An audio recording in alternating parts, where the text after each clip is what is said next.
महकमा मौसमियात ने मौसम की सूरत हाल से मुताल्लिक तफसीलात जारी करते हुए बताया है कि अयूबिया, नथिया गली, डोंगा गली और बाड़ियां में बर्फबारी का सिलसिला जारी है। तफसीलात के मुताबिक महकमा मौसमियात का रिपोर्ट में कहना है कि गलियात की बालाई चोटियों पर 4 से 6 इंच तक बर्फ पड़ चुकी है, जबकि मरी और गलियात में अगले 3 रोज तक बर्फबारी जारी रहने का इम्कान है। इसलिए गैर शहरी गैर जरूरी सफर से इज्तिनाब करें, क्योंकि पहाड़ी इलाकों में लैंड स्लाइडिंग, दरख्त गिरने के खदशात भी मौजूद हैं।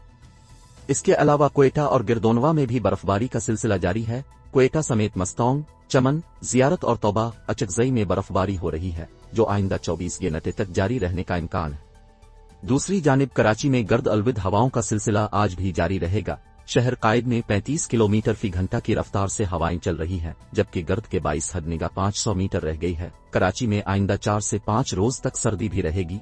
रद्द अलविद हवाओं के 22 कराची आलूदा तरीन शहरों में दूसरे नंबर पर आ गया। एयर क्वालिटी इंडेक्स में ढाका पहले और लाहौर 5वें नंबर पर है।